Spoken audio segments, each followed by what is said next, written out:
మనకి స్వాగతం. మనం spiritual model of integration of physical, molecular and casual body ఒక మెకానిజం గురించి స్టడీ చేస్తున్నాం.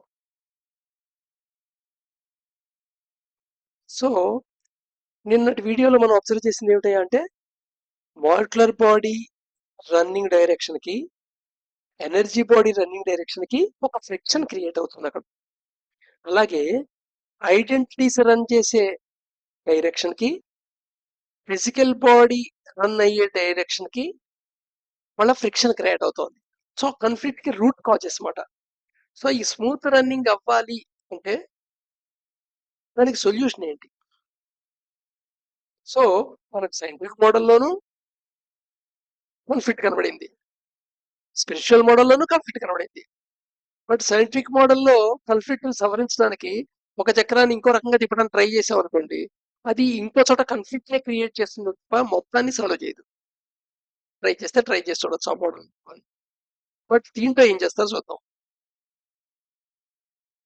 సో ఇక్కడ ఒక కొత్త చక్రం ఒకటి ఇంట్రొడ్యూస్ చేస్తున్నాం. ఏ పాయింట్లు ఇంట్రొడ్యూస్ చేస్తున్నాం? ఆసనాస్ అండ్ మాలిక్యులర్ బాడీ మధ్య. ఇక్కడ ఎందుకు చేయాలండి? తీసుకొచ్చి ఈ రెండు మధ్యలో చేయకూడదా, ఈ రెండు మధ్య చేయకూడదా, ఈ రెండు మధ్య చేయకూడదా? ఓ చెయ్యొచ్చు. కానీ అలా ట్రై చేస్తే మళ్ళీ ఇంకా చోట ఎక్కడో ఇంకో రకమైన ఫ్రిక్షన్ వస్తుంటుంది, అంతకంటే ఏం లేదు. సో యోగా చేయటమే కాదు, అప్రోప్రియేట్ కరెక్ట్ మెథడ్ లో చేయటం అనే ఒక ఇంపార్టెన్స్ గురించి చెప్తున్నాం అనమాట. సో యోగిక్ ప్రాక్టీస్ అనేవి కనుక ఇంక్లూడ్ చేసినట్లయితే, yogic practice is not exercise. Exercise ఇంతకుముందు సైన్స్ మోడల్ ఇంట్రొడ్యూస్ చేసాం. ఎక్కడ చేసాం? యాక్షన్ సైకిల్ దగ్గర చేసాం. యాక్షన్ వీల్ ఉంది కదా, అక్కడ ట్రై చేసాం. సో దాన్ని స్మూత్ రన్నింగ్ లో తీసుకొచ్చి ఏదో రెక్టిఫై చేద్దామని ట్రై చేయడం ఉంటుంది. బట్ యోగా ప్రాక్టీస్ చేసినట్టయితే ఒక హార్మోనీ ఫామ్ అవుతుంది.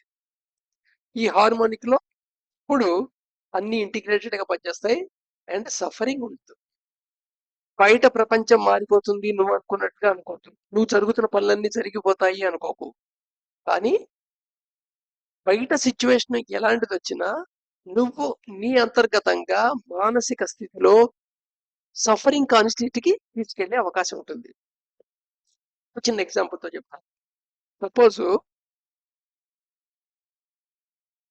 ఒకడు నిన్నేదో కామెంట్ చేశాడు,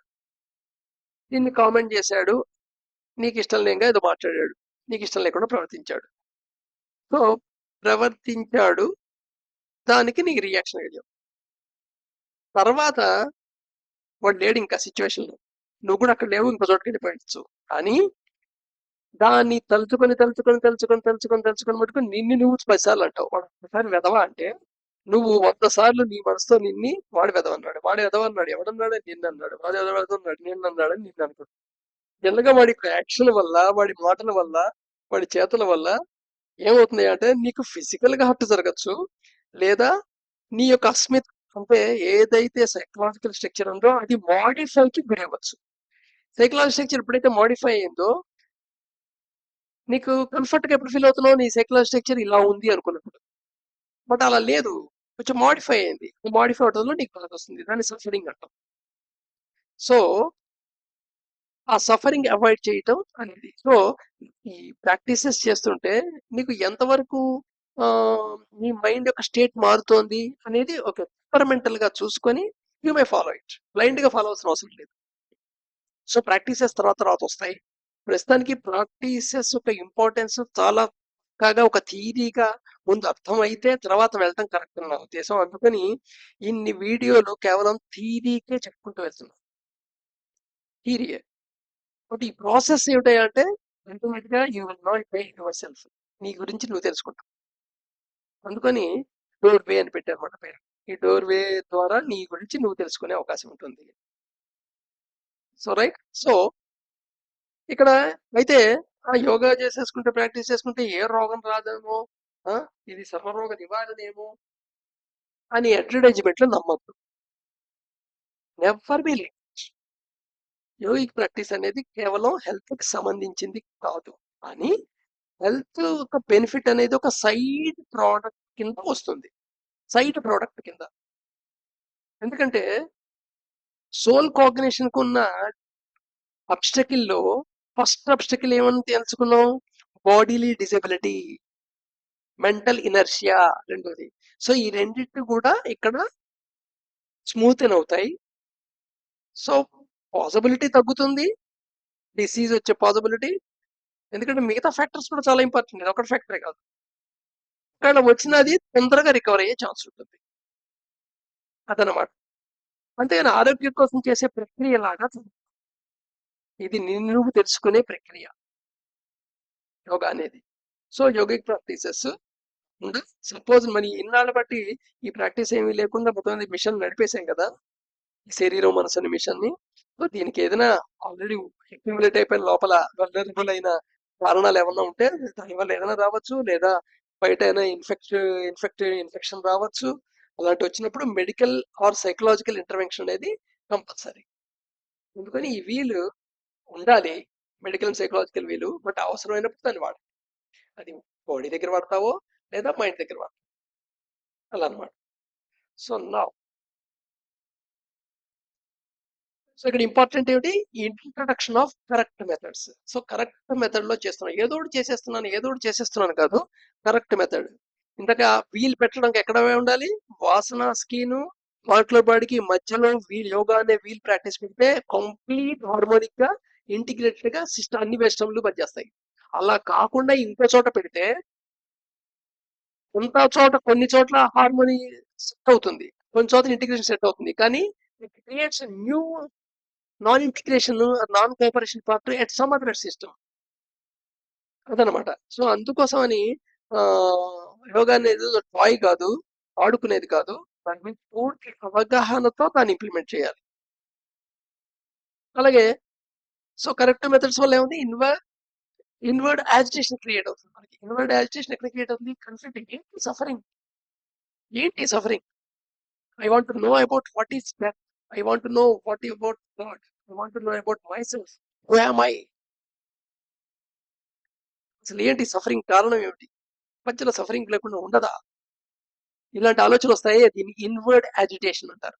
ట్రబుల్ ఆఫ్ ఆస్పిరెంట్ అనమాట. ఈ స్టేట్లకు ఎవడో వెళ్తారు.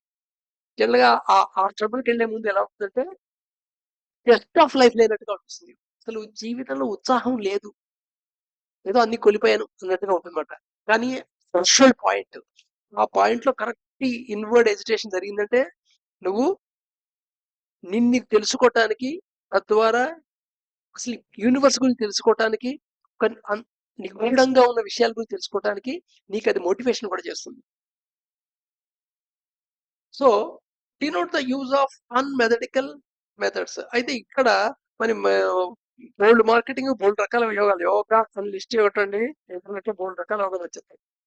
అంటే ఇప్పుడు ఏ యోగాని అండర్మైన్ చేద్దాం నా ఉద్దేశం కాదు, కానీ వితౌట్ ప్రాపర్ థియరిటికల్ అండర్స్టాండింగ్ ఆ ప్రాక్టీస్ లో ఇన్వాల్వ్ అయిపోయి చేసేయటం అనేది అది నా ఉద్దేశం. సో థియరిటికల్ అండర్స్టాండింగ్ పెంపొందించాలని నా ఉద్దేశం.